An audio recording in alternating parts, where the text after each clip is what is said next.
Hello and welcome to the Aussie Mixed and Fixed GT Championship live on Apex Racing TV and live on the iRacing Esports Network. My name is Sam Fitzpatrick and alongside me tonight is Daniel Leet with Scott Newton on the cameras, and we're here at the glorious Silverstone GP circuit, Daniel, for this round of the season, and it should be another fantastic 45 minutes of action.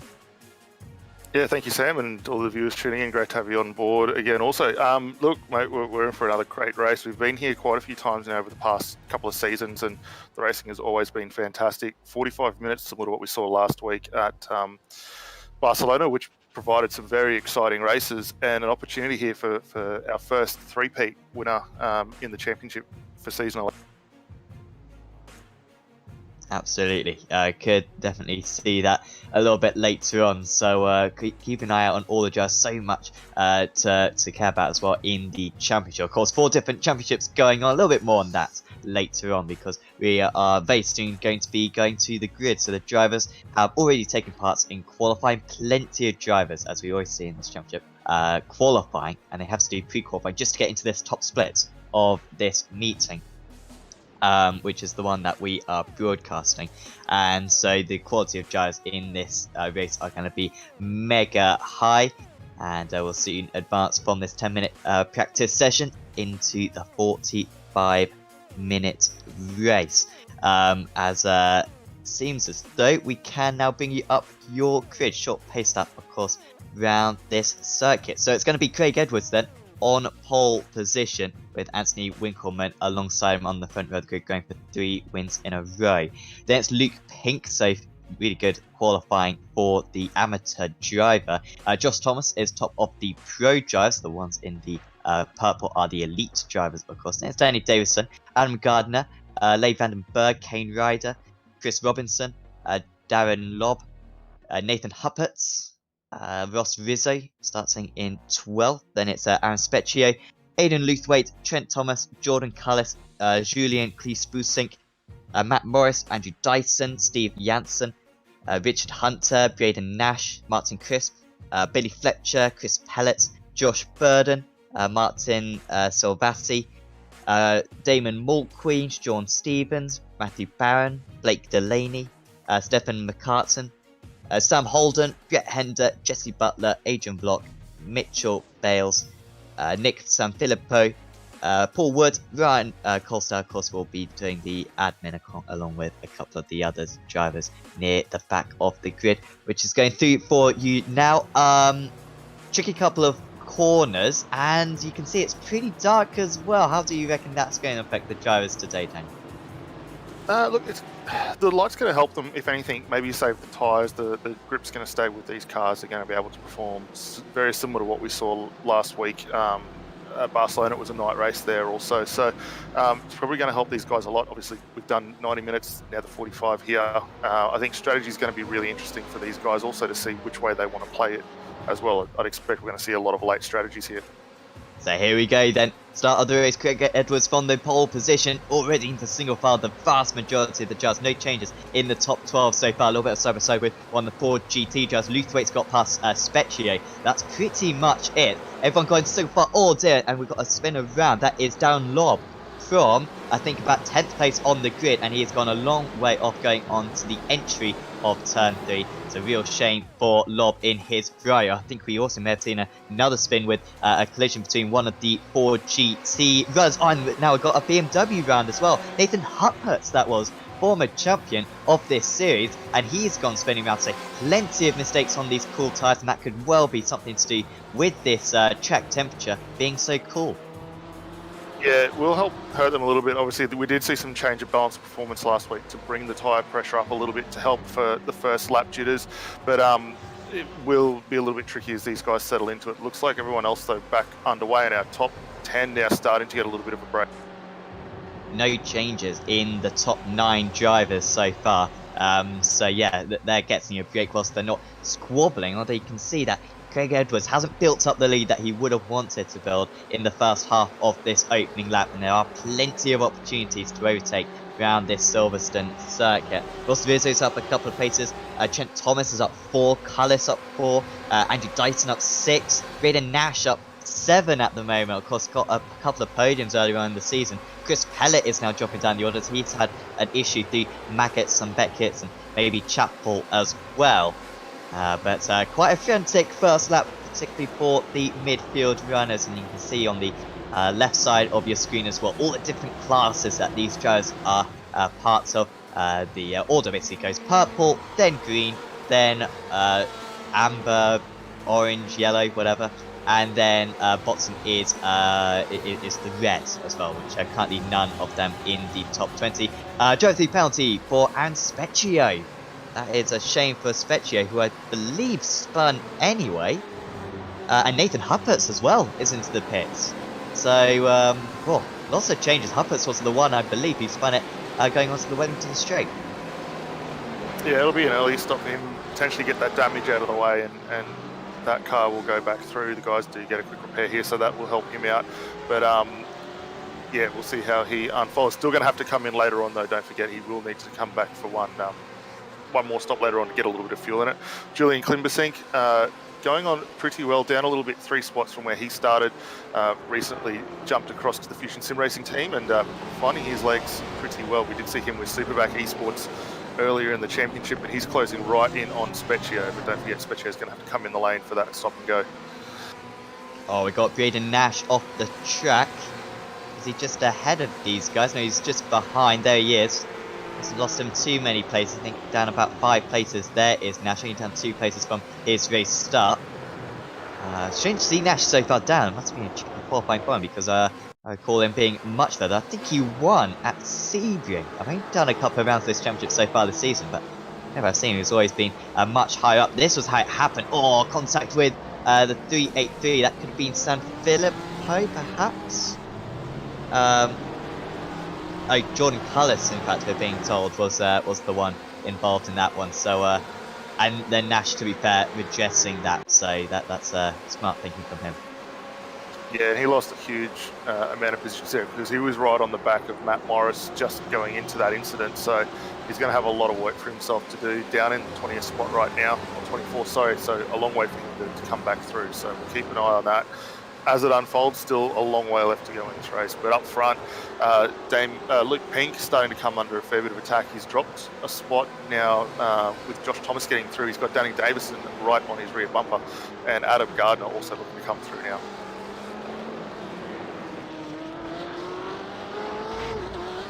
So yeah, Thomas up into third place a little bit, running wide there for Luke Pink in the Mach 1 Esports car.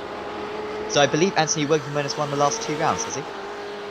Yeah, so he jumped in at Watkins Glen. He managed to get 2 wins. He did have a fantastic race, though, with Luke Pink, who we're riding on board with for his first time out with the Mach 1 Esports team. And we didn't see Luke last time out of Barcelona, but coming back very strong again. But yeah, can Winkleman get it done? He's with some tough competition, though, in the likes of Craig Edwards and Josh Thomas around him, however. But both Edwards and Winkleman now starting to break away from this little group.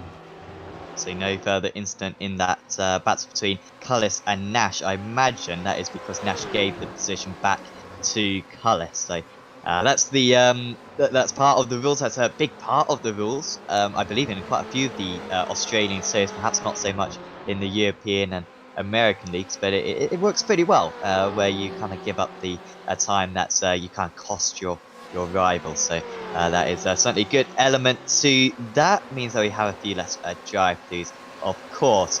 So certainly the top 2 pulling away, only on lap 3 of this race. Moving on to lap 4, you can see that big gap between Winkleman and Thomas at the moment, 2.5 seconds. But then this long chain back to Kane Ryder. Also got to watch out for the off tracks as well. They do have, as we've got a spin around, that's Gardner. He spun it round. So he was in 6th place, started in 6th place. I think he was still running in 6th. That is a crucial mistake, and that's a mistake that I've seen a lot around that club corner, just losing the rear end. It seems to be very easy to do. Yeah, and we're just going to jump for an onboard shot here just to get an idea of what happened. He thought about half sticking the nose up in towards Danny Davison there and just the rear rotating around on him. Lucky to not be collected by any of the cars passing through and does a smart thing and just waits for everyone to filter their way back through. But he's going to drop a long way down the order as a result. I think he's also just come through the lane for his stop as well. So he's now thinking further ahead towards the finish of this race, and we'll keep a weather eye just to see how he goes working his way back up through, which we know everyone else is going to come through. And Matt Morris having a big lose there as well. A lot of veterans of this series having issues already. Gardner and Cullis. Now Morris. What happened here? I just ran way too wide and didn't want to give up on the throttle. And that is the mistake it results in. So that's a shame there for Matt Morris. Yeah, Morris though does have a lot of pace in that car, and I mean, he doesn't seem to always get the best qualifying result, which he did fantastic job out there tonight, but the racecraft for Morris very, very good. He'll definitely work his way back up over the course of this event. Josh Burden though coming under a little bit of attack. He's got Martin Crisp right in front of him, but right behind Martin Silvestri, Darren Lobb also getting involved in this four-way scrap.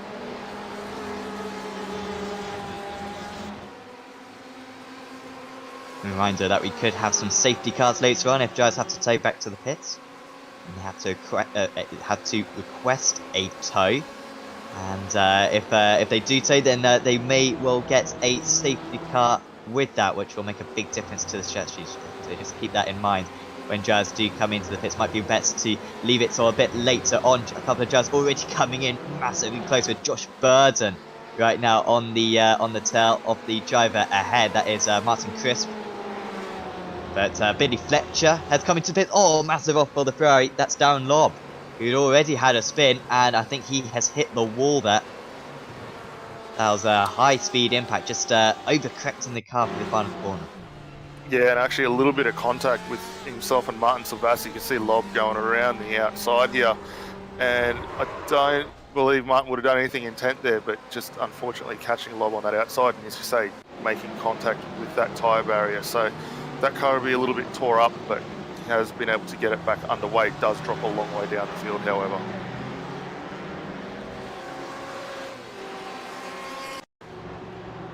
Also got Chris Robinson off the track from one of the top positions. This was what happened to Rizzo, Trick Esports. And he's managed to pull off a very good move there on Chris Robinson. So nice work there. But yeah, big issues for, well, he was the Joe who got down. Well, it was Darren Lobb just before, so well down the order. Now he actually finds himself behind Chris Robinson, still in that 30th position. And for any of the viewers out there who would like to check out where these drivers are currently sitting, there is a link to the SDK live timing there in the YouTube chat. Pull up the track map, see where all the drivers are, get a bit of an idea for how they're potentially playing out their strategies. Darren Lobb also coming through for actually no further issue there. He had that self-penalising and redress incident. It's getting pretty dark. The session was meant to be set up as sunrise, apparently. It's sunset. Half of it's correct again. To be fair, it's very similar conditions, pretty much just the opposite. Don't really need to tell you any of that. I'm sure you have graduated nursery or kindergarten. But it's going to get pretty dark by the end of this week. How good is the track lighting, do we know, around this circuit, Daniel? Have you driven in the night round here? No, I've never driven in the night around here. I mean, my only memories of that was one of the old Top Gear productions when they did the 24-hour race, and it looked pretty diabolical out there. But for these guys here, we did see it last week out at Barcelona. It got very, very dark towards the end of the race, and the guys managed to get along quite nicely. The lights on these cars are very, very good also. So I don't think it'll be too much of an issue, especially with the drivers getting involved in some packs over the course of this one as well. That'll really throw a lot of light up. It's going to help them out. But I guess the big advantage you don't want to do is get dropped out of that group, find yourself well behind and having to run solo, because it'll be very similar to some of the times maybe when you go around Spa, for instance, around the middle portion of the circuit where it's very, very dark there. So the guys will get their way through, but we'll have to see how that unfolds. Gardner, however, closing up on the back of Matthew Barron, and these guys are scrapping down over the 21st position. Don't forget, Gardner had that spin earlier on, coming back up through the field for the Mark 1 Esports team now. Love the neon lights within the Porsche and a couple of the other cars as well. Really does look quite spectacular in the night setting. Because you can change what colour light you have on the different cars. Not sure about the customizable on each of the cars, but I certainly know the Ford. You can have green, purple, or reds, I believe, as neon lights, which is absolutely epic. Really has been some nice elements added to these cars from iRacing right from the get-go when they're released. Of course, the Ferrari and the Ford, the first ones to be released a couple of years ago. Adam Gardner has come into the pits then, so he's not waiting for a safety car. 12 minutes into this race, and I've already seen quite a few drivers come in. Billy Fletcher was another one who came in earlier on, side by side through the final corner. We've seen that not work out too well so far today. It does lose you so much time. You've got to get out of the thoughts of both participants. And Matt Morris, like, trying to get past at the moment. Bales and takes a very tight line into this first hairpin. It's going to turn into the outside for the next one. Just see how the drivers behind her rapidly closing in on these drivers. Morris again trying to get the cutback, but I don't think that's going to happen. And Mike Compromise has run onto the Wellington straight. And now they've got Chris Wood and San Filippo closing up to them big time there within a second now. Yeah, Matt Morris really working hard. Goes around the outside here, so he's going to run a little bit wide. I thought he might have been able to pull that car up in time, but certainly throwing everything at it. He took a very narrow line as they went down the Wellington straight there just to avoid that spin that we saw him take earlier on. But Mitchell Bales doing a really top job right now. He's holding on to that position, which is currently 19th, and not making it easy for the recovering Matt Morris to get through. Don't forget that you've got Paul Woods and Nick Sanfilippo working their way back up, and potentially could find themselves getting involved in this battle in the not too distant future as well. Starting to flash the lights now is Morris. He's not best pleased. I must say he's kind of gone for too many half moves. It doesn't matter how many half moves you make, it matters how many moves you make. So you may as well just kind of store it up and then go for one big attempt. And you can see if anything he's now falling away from his rival. And this is a proper 4-car train again. It's one of the closest battles out on circuit at the moment. Oh, a nice battle between Martin Crisp and Josh Burden. Plenty of kind of decent opportunities to overtake around this place, but no proper obvious ones, I would say. Like, Stowe isn't a big braking area, especially in these high downforce GT cars. And kind of the same at the end of the Wellington Straight going into Brooklands. And of course this hairpin as well can maybe go for a move occasionally. It is a bigger braking area, however, it's kind of tricky to make your move stick in the following hairpin. So it's a fantastic racer circuit as this train is building up. Chris with a 58.3 on that last lap. That's 9/10 of a second slower than the driver ahead. That's nearly 2 seconds slower than the race leader. So not particularly liking it at the moment out there. No, just starting to struggle a little bit. Really surprised to also see just how much of a gap we're seeing now between our leading cars. Craig Edwards extending that gap to 3.8 seconds over Anthony Winkleman, and we're seeing Josh Thomas also now getting involved on the back of the Winkleman car there for Trick Esports. So struggling a little bit for him at that point, but must be said, Josh Thomas doing a fantastic job. Luke Pink hasn't let these two get away from him either. He's just hovering inside that top 5, currently 4th, and if there is some contact later on, going to be a big beneficiary in that.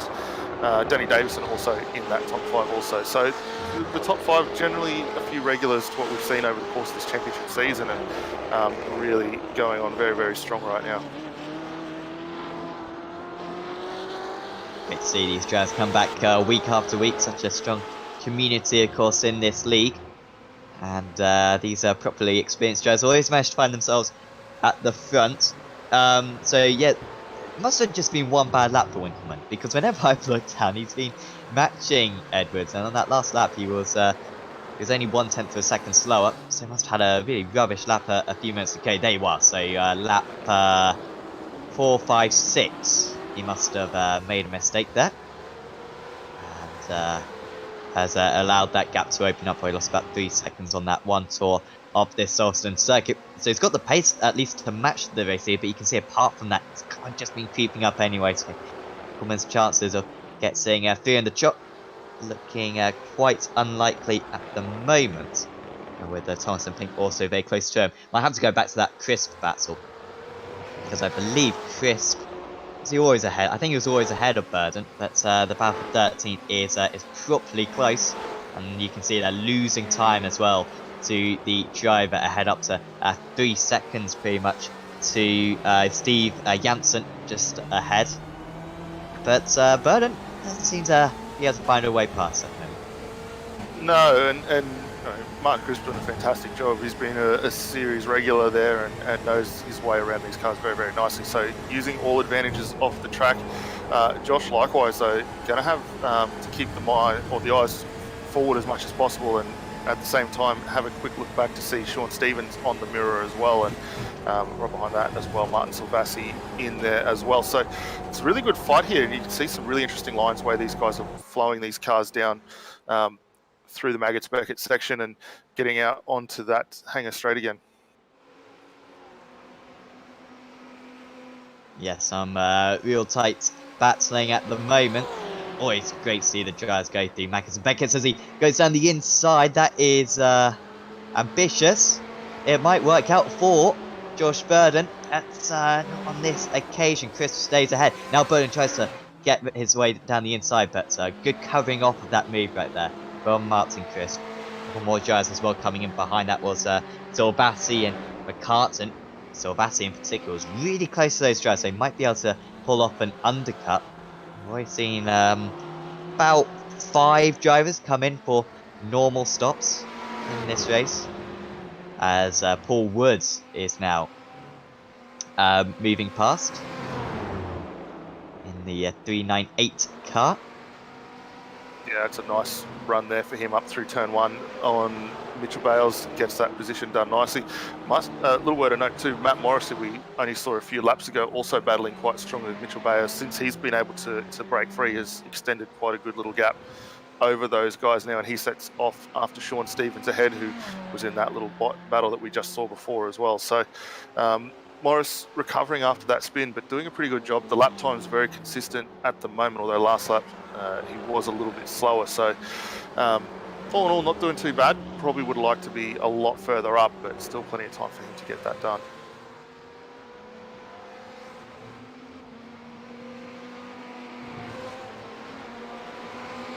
So Lee Vandenberg in 6th place. He's quite a bit of pressure from Kane Ryder at the moment. 3/10 of a second between these two. And Vandenberg not close enough going into Stowe corner across the right versus the BMW sets that they use for this championship. Of course, always managed by the organisers. Davison has come into the pits. Danny Davison from, I believe, 4th position. Was he 4th position? Maybe 5th. He's opted to opt into the pits, and he's one of the first front runners to come into the pits. So feeling quite confident up there. This could be a strategy that maybe could promote him as high as 2nd place. Yeah, well, if he's able to keep the tyre life under him, and obviously as this track cools down, rubbers up, the grip's going to likewise come up for him as well. So plenty of opportunity to still push that car further. And while we did see some fantastic battling just ahead with Thomas, Pink and Winkelmann starting to really heat up, that could give him the opportunity to jump if he can find himself a little bit of clear track on the way. So currently top of the drivers who have come into the pits is Davison, then a 13.8 second pit stop. Damon Mulqueen is also coming out to the pits, so too is Paul Wood. Huppert's had to serve that drive through, so Huppert's has still got to come into the pits despite the fact that it's showing him to have already come into the pits. Billy Fletcher is actually going to be 2nd place out of the drivers who have pitted, so that mega early stop for him, pitting on lap 4, has worked quite well. Specchio and Braden Nash also coming into the pits already. Silvastri was in 27th place now over. I think he'll be 5th out of the drivers who have pitted.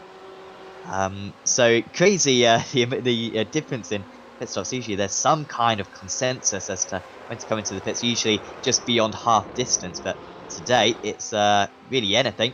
Everyone just wants to get a bit of clear track, it seems, and so to go for the randomist strategy seems to be the best way to go. Josh Burden is still yet surpassing Chris, and I must say, if I was Burden, I'd come into the pits, to be honest. I mean, I don't know why he's staying out there, but, well, maybe he just wants to get one over Chris as he's flashing lights again. Yeah, definitely. I mean, I'd be looking to get the car in sooner rather than later, try and relinquish yourself from this battle, maybe look to get some clear track, and just on cue, Burden fires it in towards the pit lane. So his ears must have been burning, comes in, and we'll see how he unfolds. Adrian Vlock working his way up through the field, currently up 15 spots from where he started, so a good run for him, currently in the 21st position, closing in on Danny Davison, and Danny we saw just having his pit stop a little earlier, so pretty good representation. Davison out of the 5th spot, returns down in 20th, so the drivers here losing a fair bit, but don't forget we've still got a long way to go, and plenty more drivers yet to come down the lane for their respective stops. Just love seeing the Ford out there. The neon lights look so fantastic. I don't know if we could get maybe an on board with the Ford from a few different angles, maybe from like the gearbox cam and the left rear cam and stuff like that, just to show it off. Because of course we're going up to Le Mans 24 Hours as well. We're going to see a whole lot more of this, which is going to be fantastic. So that's coming in about a month, I believe, on 24 hours. So certainly all the action will be on the iRacing Esports Network. Hopefully you've been tuning into the Nürburgring 24 Hours event. Thanks for starting that off though, and instead joining us. Hopefully you're enjoying the action. Look at that, just looks absolutely epic.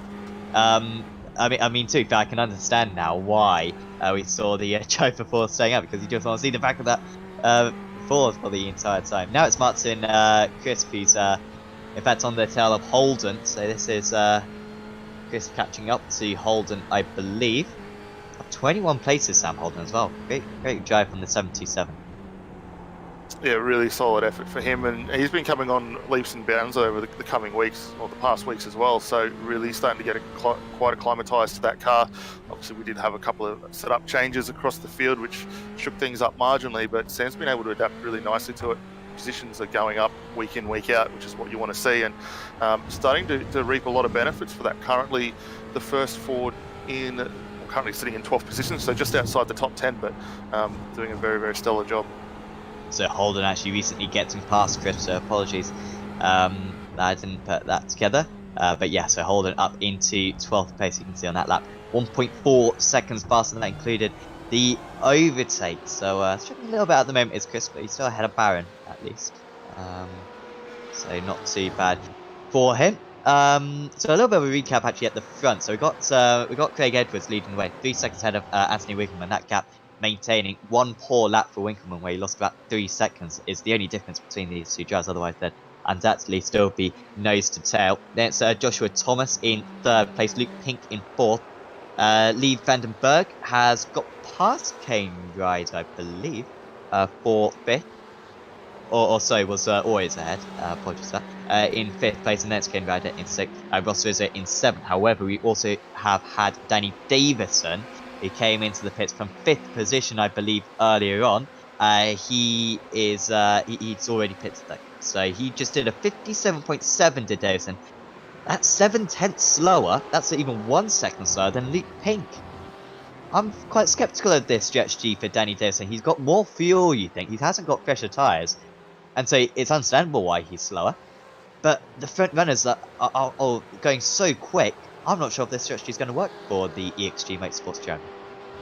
Yeah, it's a little bit of a troubling sign there for him. He takes a very shallow line on the run down the hanger straight there, which is only going to allow Adrian Vlock to close in a little bit more. So potentially trying to save the tyres just a fraction and come back into it, but it's really going to hurt him. And we might see whether we can pull up maybe a look at the track map just to get an idea where all these drivers are. But for where he's currently sitting, he's a long way down. I mean, we're just going through Club now, our race leaders all the way at the other end of the circuit down through Luffield. So we're over half a lap behind at this point. Yes, we've had the stop, but the pace just not quite there at the moment. He's got pretty good road right ahead of him. I'd be looking to try and make hay while the sun shines, but yeah, just struggling for whatever reason at this point. So on that last lap, a 57.2, which is better, but that's still 4/10 slower than the drivers he was battling with. So and that's kind of the pace you'd expect to lose from the extra fuel he's got on board. Maybe he's probably got probably about I'm not sure, to be honest, maybe 20 litres more, something like that. Not quite sure how much fuel these drivers have in by default. Of course, a fixed setup, so they can't change the amount of fuel that they put into the car. Here's Braden Nash, by the way, in 22nd place, has already been involved in a collision. Great first few corners for Nash. Then proceeded to get involved in an issue at Luffield, I believe, to readjust the position. He's in 22nd place, has pitted though, has Nash, although he's now slowing on the inside of the track, so he's down to 24th now. Is Braden Nash, has lost out to Luthwaite and Silvassi, as into the pits comes the race leader. Craig Edwards is into the pits. Josh Thomas and Luke Pink and Lee Vandenberg and Kane Ryder all into the pits as well. You can see that on your timing tower. So Winkleman is now into the lead of this race. Ross Rizzo has also stayed out, but pretty much everyone coming into the pits. I wonder if this is the limit of the fuel that is in these setups. Yeah, it'll be getting pretty close to for these cars. I think now's probably a really good opportunity for both Winkleman and Ross Rizzo to punch in some really quick laps if they've got the ability to, while the other guys are in the pit stops now. So we just see Edwards coming back out. So it's about 16 seconds there total for Edwards at this point that he's dropped behind Winkleman as a result of that stop. So we'll see how that unfolds for him. But yeah, Winkleman setting some pretty good lap times at the moment. They're not quite as quick as his personal best at this point, but definitely trying to cut some inroads into that gap advantage that he'd forfeited towards Edwards there. Yeah, if he can have a good lap, then he could close that gap. Edwards, yeah, in traffic at the moment. So the gap was 3 seconds. Edwards' pit stop though was really quick. 11.6 seconds, that's one of the quickest pit stops we've seen. So, don't quite know how he's managed to do that, Edwards, because he was punching a hole in the air for the entire first stint. That's very impressive, but needs to get past right now before the Magnussen Beckett section, because he cannot overtake. And, well, it's often an issue through this Copse corner that the run down into Magnussen Beckett just isn't long enough, really isn't an overtaking area. Kind of reminds me a little bit of a Rouge, where there's absolutely no chance of you overtaking whatsoever, as they slalom their way through once again for the 15th time in this race. And crucial tenths of a second being lost right now for Craig Edwards. He should maintain lead as Anthony Winkleman does come into the pits. Ross Rizzo as well, finally opting into the pit stop, as finally Edwards will get past. But, well, yeah, like I said, 3 seconds the gap was. I think it might be below 2 seconds now. Yeah, it's going to be a really extended gap at this point. Both those cars trundling down the lane.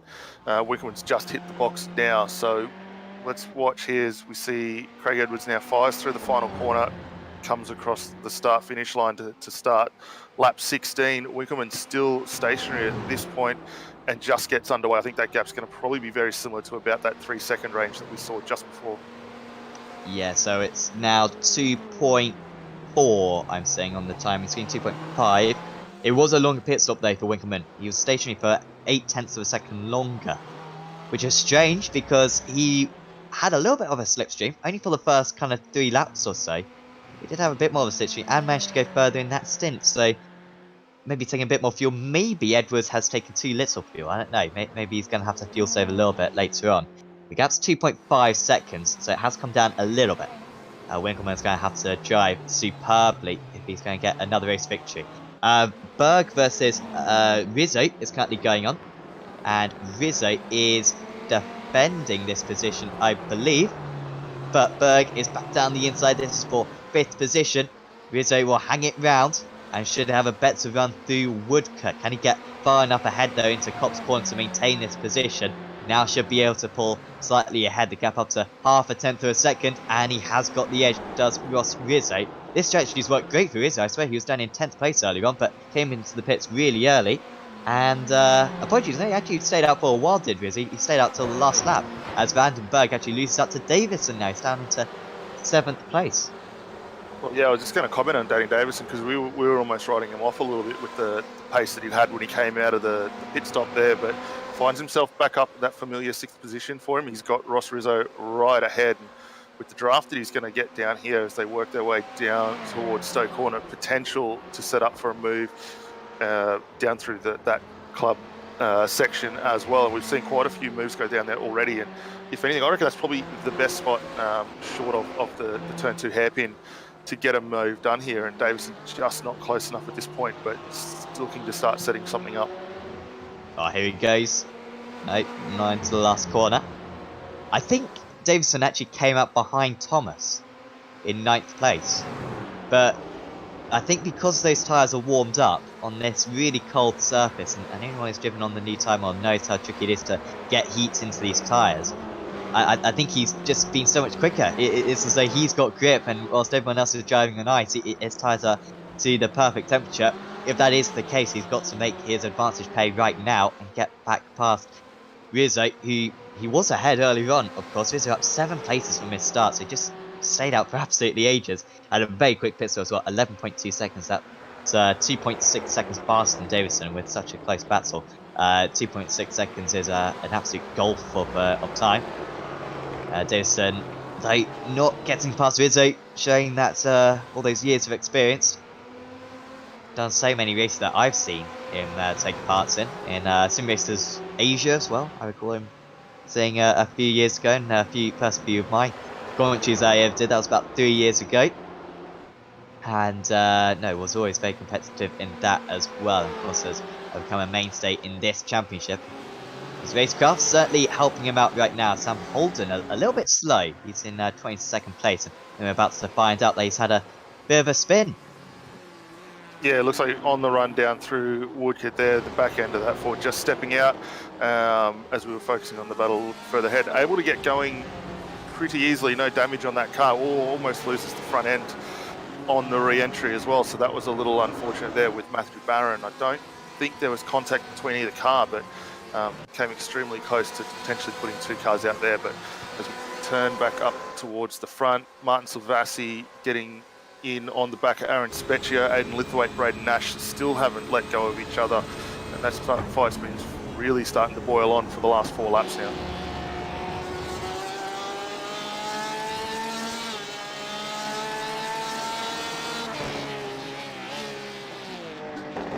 Yeah, this has been a close one with Specchio still leading this train. Was pretty early in the pits as well with Specchio, and that 4 he came into the pits. B Fletcher as well just in front of him. Fletcher started in 24th place, but 11 places now. So those early stops, they seem to have worked well. We see how they won't work out later on. But at this point, they really are benefiting from those warmed up tyres. Danny Davison then, has he made a mistake? I think he may have got ahead of Kane Ryder, but now he's lost that place. Oh, went down the inside. Oh dear. And he went down the inside of Rizzo, and they've both lost out from that. Rizzo down into 8th place and Davison down into 6th. And he hasn't redressed that position either. So do you reckon that's going to warrant a penalty?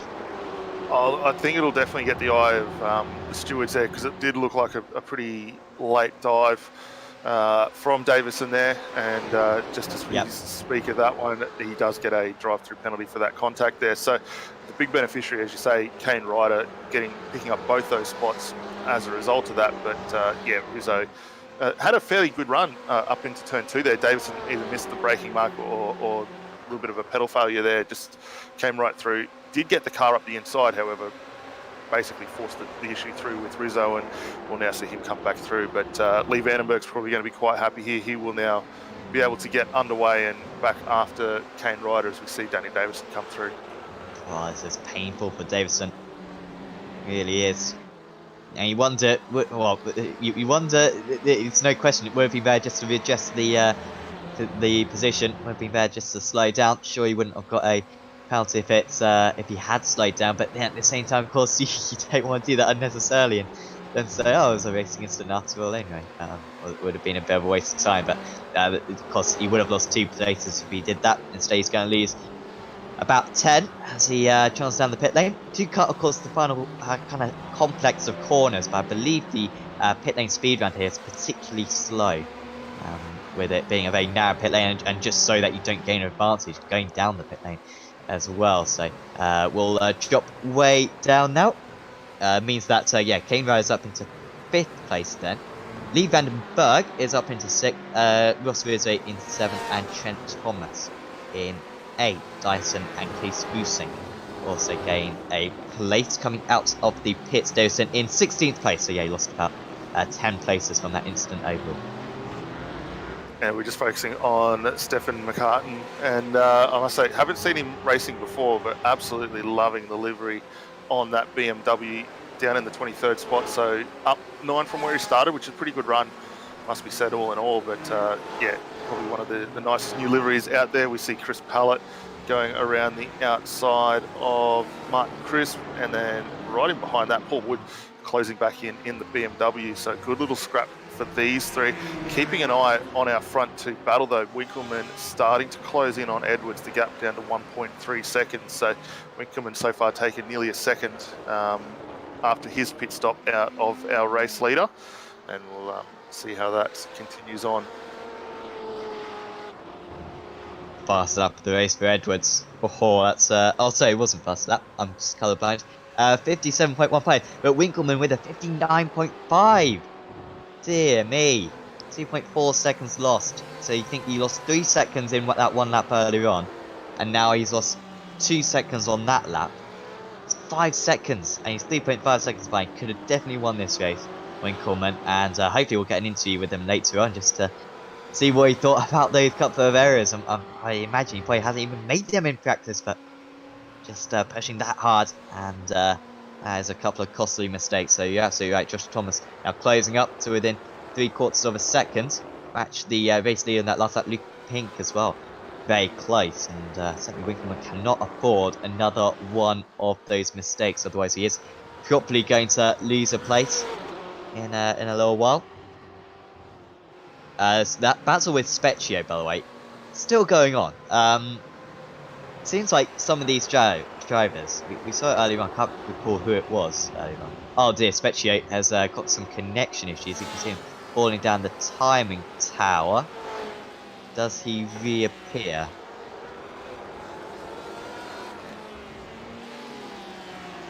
Aha, so Specchio hasn't served a penalty, and he's been disqualified. That's a bit of a complicated discuss, although I feel like that was totally Aaron's fault, to be honest. Has deserved a penalty, and he's been disqualified. Well, that's a shame, because like I said, that was a pretty epic battle. We've still got the battle between Luthwaite, Nash and Davison still. Yeah, really unfortunate for him there, but definitely we'll be looking forward to next week.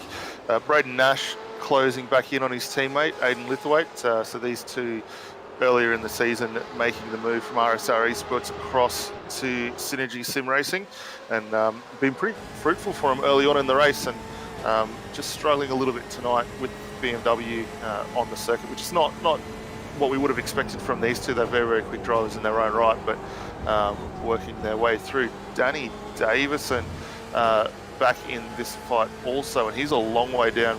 Well, we only saw him not that long ago up in that 6th position. So after his penalty there, he finds himself back now in that 15th position, and a lot of work left to do with less than 5 minutes now on the clock. He's been quite patient so far behind these guys. He's been sure he is a bit quicker. On that last lap was 3/10 faster, Davison, so he's kind of yet to properly get involved in this battle. I wonder if he will just stay behind a little bit longer and see if they have an instant between themselves. Are they teammates just ahead? They are teammates just ahead, so I doubt there will be an instant. So Davison's got to get it done himself. Yeah, certainly not going to be an easy run. Paul Wood doing a great job, though, on the back of Chris Pallett there now. Crisp at the head of this. And yeah, Pallett, Wood, Barron, who's been involved in a few battles today. Well, he seems to be right behind Joe, as does Barron. He was cooped up behind someone else earlier on. This was McCartson then, or big slide and spinning round. Yeah, grabbing the rear brakes on the run into turn 2 there, not able to pull that car up, and unfortunately does drop down the order. Rejoined though back in 26, so lost 4 spots as a result of that. A lot of work for him to do, but that was a nice one for the boys just up ahead to get through. So Martin Crisp now going to go very, very defensive. We saw him having a really strong battle early on with Ross Rizzo, making it very, very hard for him to get through, but Chris, not one of the easiest competitors in the field to get a move done on, and it's going to be really interesting to see how both Hallett and Wood play it.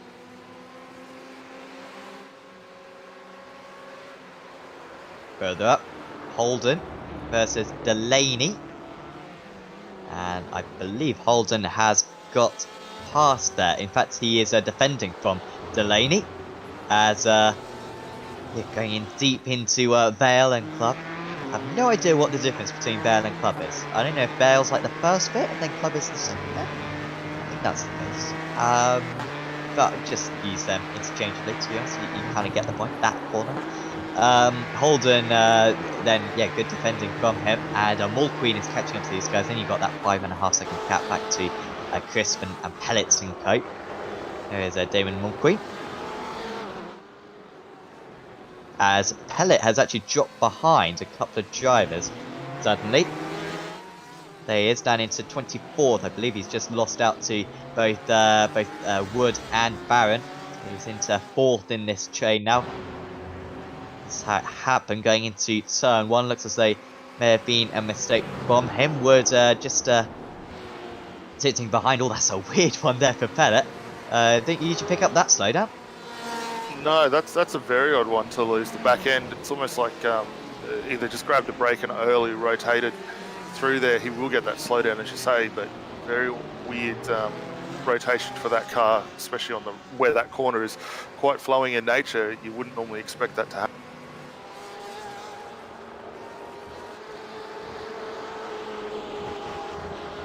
Still keep an eye here. Litherwaite, Nash and Davison scrapping down over 13th position. The 3 BMWs. So the lap times for these guys pretty well on par at the moment with what we're seeing for our race leaders, but a long way down the order. And for all our drivers get a really good understanding of who's probably got what in as far as the best tanks and fuel on board at the moment. You can see our 2 former race runner-up, or leaders, Winkelman and Rizzo, the only 2 out of that top 10 to have pitted 7 laps ago. Everyone else with a really interesting spread of stops, and Nathan Happert, we saw him come in lap 1 for his pit stop, yet to come back down the lane again, so trying a very unique strategy, which we actually saw some run to good effect last season as well with a few of the drivers out there. Notably some of the guys from Mark 1 Esports having a really good one, actually using it quite effectively as well. So see how that unfolds for him, but yeah, long way down at this point. Did Huppert's not get a drive-through penalty earlier on? I thought that was why he came into the pits. Yeah, look, I thought it might have been some actual damage, because we did have a few cars get caught up early on in the piece for that. So I don't think it was necessarily a drive-through for him, but yeah, working his way back up. See, Jesse Butler's going to get a drive-through added post-race, which we're now working our final lap. So he'll come in through post-race to get that done, and we'll be able to bring that to you next week. But as the guys run here down through Stowe for the final time, you can see Craig Edwards coming across. Winkelman closing that gap well down now, 1.3 seconds. What could have been for him if he didn't have that spin? Absolutely. So yeah, that gap coming down. Edwards, though, has absolutely nailed this one. He got pole position by a small margin, and he's been leading by a small margin throughout. No mistakes, though. And Craig Edwards for Fusion Sim Racing wins at Silverstone in the Aussie Mixed and Fixed GT Championship. Winkelman, what could have been for him, but it's still another good point haul for him in second place. Thomas, a very competitive third, finishing only 2 seconds off the lead in the end, and top of the pro drivers. Pink will be top of the amateur drivers, so congratulations to him. And of course, Edwards top of the elites. Here is the battle for 19th place. Then Delaney. Sorry, this is Holden, I believe, defending from Delaney, and Holden has been defending superbly. We've seen some brilliant defensive driving today. And just more of it there from Holden to hang on to 18th place, beating Mole Queen there. Burden, who had another issue, I believe, right at the end of this race. Looks like he's going to finish in 32nd place. That is 6 places down from his start.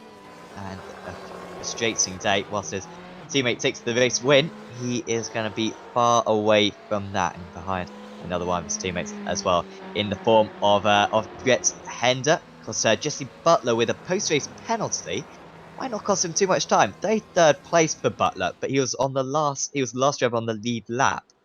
So even if they give him like a 3-minute penalty, he's still done that amount of laps. So I'm not quite sure what the stewards will do for that. Might well be a grid penalty potentially for the next round of the championship.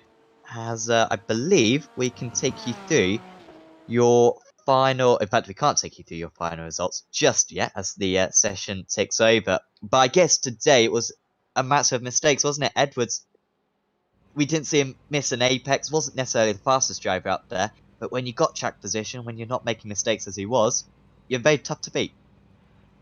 Yeah, definitely. I mean, Edwards really put all the right feet forward and come home with the win. I think he was probably very, very low on fuel, judging by how quick that gap between himself and Winkelmann finished out. But he ran that race really nicely, didn't give up the track position where it wasn't needed, and was able to withstand the charge that Winkelmann put on him in those opening few laps. Absolutely. Held on in those early few laps, and then once that first mistake came from Winkelmann, it became a little bit more comfortable for him. Just had to set those strong lap times and managed to maintain that gap throughout. So here are the finishes then, and the results from this round of Season 11 of the Aussie Mixed and Fixed GT Championship. Craig Edwards wins out 0.1 seconds clear of Anthony Winkelmann. However, it was up as pretty much 3.5 seconds at some points. Winkelmann there with probably about 5 seconds worth of mistakes. Maybe could have won, but still, like I said, I mean, we're saying they didn't. They made some mistakes. Second place is still really good for him. Josh Thomas for Fishing Motorsports finishing in 3rd place. Then was Luke Pink. Those two top of their respective classes. Then it was Kane Ryder, who benefited from a little bit of an incident between a couple of the drivers ahead of him in the closing stage. Lee Vandenberg was in 6th. Then it was Trent Thomas, Andrew Dyson, Ross Rizzo. What could have been for him running as high as 5th place at one point. Julian Clean Boosink, good drive from him up the order in 10th. Then it was Nathan Huppert with that lap 1 pit stop, finishing in 11th.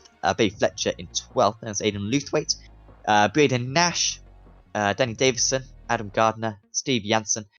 Sam Holden was in 18th place. You can see about 48 seconds behind. Then it was Damon Mulqueen, Paul Wood, Martin Crisp, Matthew Barron, Richard Hunter, Chris Pellett, Stephen McCartan, Adrian Vlock, Sean Stevens in 28th, Michael Bales, Nick Sanfilippo, Brett Hender, Joshua Burden, Jesse Butler, Martin Silvassi, Matt Morris, Aaron Specchio, Darren Lobb, Jordan Cullis, those last couple as well, getting not finishing the race, and Chris Robinson was in 39th place. No rookie drivers. We had a lot of entries for this round of the championship. I can only imagine none of the rookies got into the top split, which is a bit of a shame, but at the same time shows how the organisers done a very good job at dividing these drivers up. That the rookies are pretty far near the back of the field. Sure, of course, there was a whole split too as well going on, showing that we can bring you action from that, but so much more action than meets the eye in this series. And soon we are going to get a couple of interviews with drivers. So first up, we're going to have a chat with our race winner today, Craig Edwards. Congratulations, Craig. First question: how's the fuel at the end? Because we saw you have a pretty short pit stop. Were you pretty close to the maximum there? Hi Sam. No, I was actually fine on fuel. I was struggling extremely badly on tyres. However, after the pit stop, my pace was just falling away and away. And I was watching the two boys behind me just reeling me in. And then, that second slowdown that Anthony got probably save my bacon, so I'm quite happy to be here on the winner's podium tonight. What were your emotions when you saw Anthony make those couple of mistakes? We saw a mistake, I think, on lap 4, and then, like you said, that slowdown as well in the second half of the race. I mean, what do you think when something like that happens and the gap extends a bit? Well, it's never a bad thing if you're watching the guy behind fall off you. So, in the first stint, it was just a bit of extra determination, but in the last stint, it was a big sigh of relief because I was feeling quite a bit of pressure at that. And I mean, how did you find this Silverstone circuit? Would you say the Ferrari kind of suits this place particularly well, or do you think it's just one of the circuits that you're particularly good around? I think there's a little bit of both. The Ferrari clearly has some peak pace to be had here at this circuit, though. But I'm not sure it hangs on to its tyres quite as good as the BMW. Anthony and Josh Thomas were reeling me in quite heavily there at the end of the race. And next up, we've got the Enduros. I mean, if there's some issues with the tyres, going to certainly come up in that endurance meeting. How confident are you feeling about that?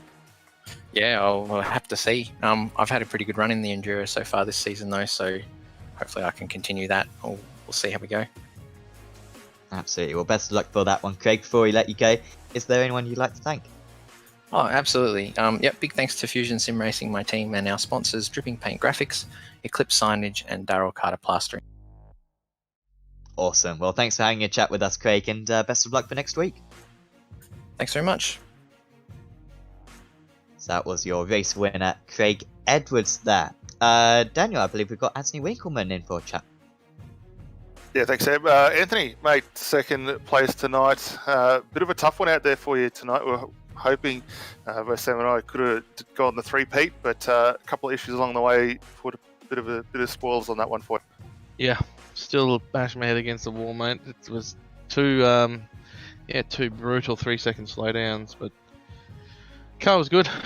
Again, the Ferrari tyre seemed to have fallen off pretty bad from looking at the lap time. So, yeah, a couple more laps I would have got it, but take away a slowdown I probably would have got it too. But kudos to Craig. He drove a great race, nice and solid, and he did really well.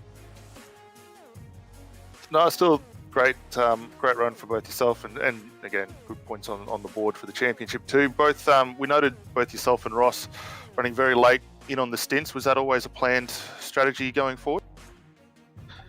Well, same thing again. I got to save a bit of fuel behind Craig earlier on in the piece. Though I did chew up a lot of front tyre, so it was sort of an easy out to save the fuel as opposed to try and challenge for the lead. So I opted to do that.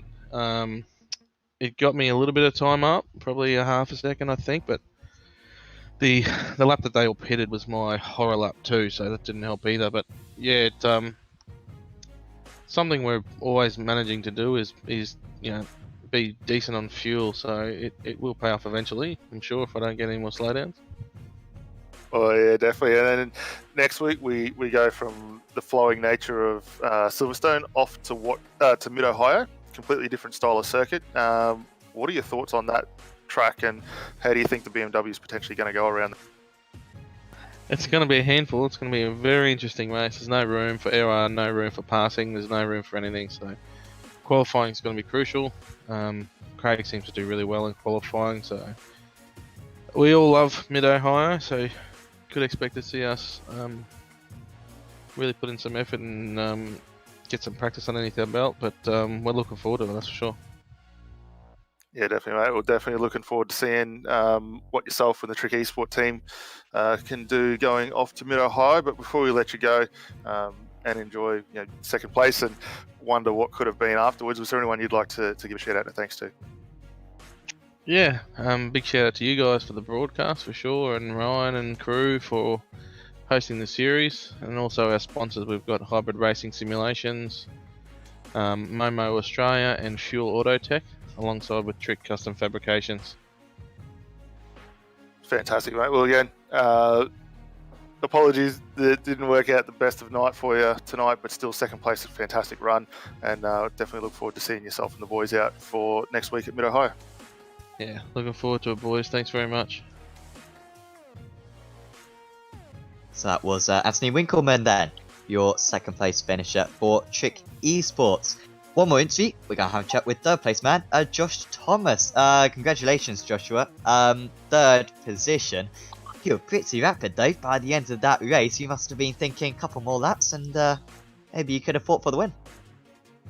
Oh, look, the boys that were ahead of me were very quick, and I think it was Anthony ahead who had a few slowdowns. He kept teasing me, and I thought, oh God, I'm on here, but no, they were both just too quick. So I'm pretty happy with where I ended up.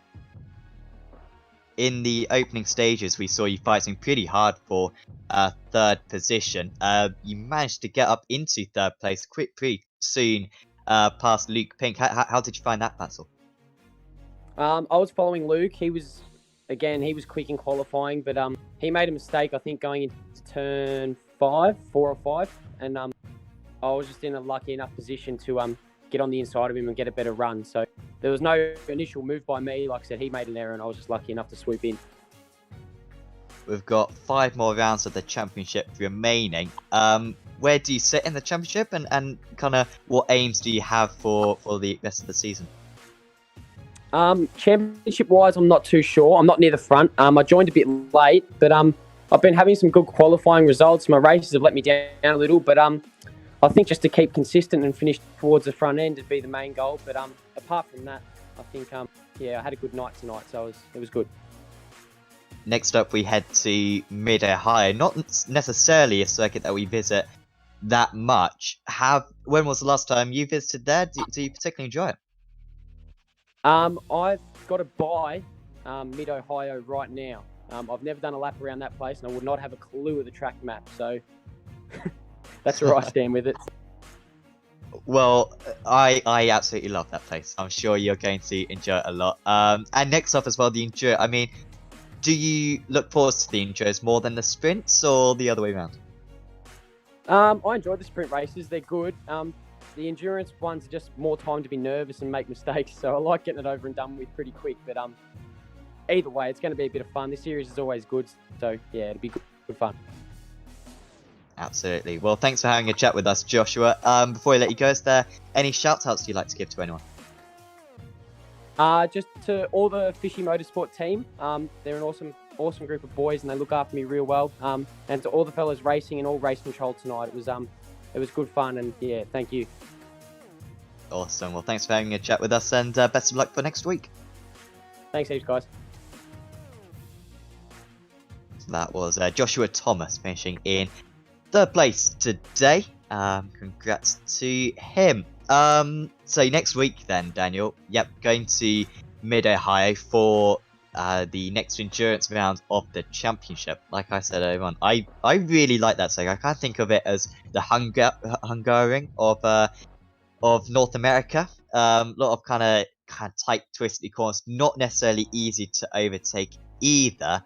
And yeah, it's going to be a unique challenge. Anyone who's got a little bit of extra experience over anyone else could prove quite important, because we don't visit there too much. Yeah, definitely. I think I really enjoy it myself. I find it a really good, challenging circuit.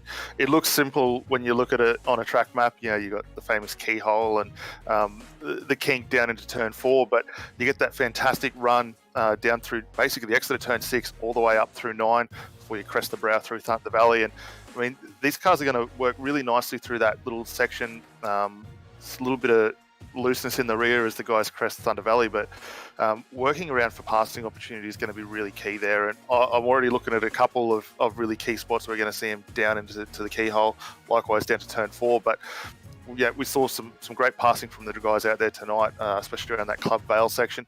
I wouldn't be surprised if we see a few guys trying some really unique positions to get a passing move completed and look to promote themselves back up. But thoroughly looking forward to getting back in towards the 90 minutes Enduros, and we've seen some great racing over the past. I don't expect next week to be any different from that. Absolutely, it should be superb. Next week then on the iRacing Esports Network, and of course on Apex Racing TV as well. So certainly do like this video if you've enjoyed it. We would mega appreciate that. And also subscribe to the Esports Network. There's the Nürburgring 24 hours going on at the moment. so tune into that. You want to see the finish. We've had some fantastic finishes in that event, I believe, in the past. So certainly to check that one out. I believe it finishes in a couple of hours. And of course, there's loads of other stuff coming up on the Esports Network. Lots of stuff featuring real-world drivers as well. So check that one out, and certainly do check out as well, in particular, the Apex Racing League Touring Car Championship on Thursday evening. That is going to be a fantastic one, I'm sure. And if you wouldn't mind, please do check out Apex Racing TV as well, where we do many more broadcasts just like this, American stuff, Australian stuff, a lot of European stuff as well. So certainly do give that a look as well. But for now, from me, from Daniel, and from Scott, we're going to say goodbye, and we'll see you next time.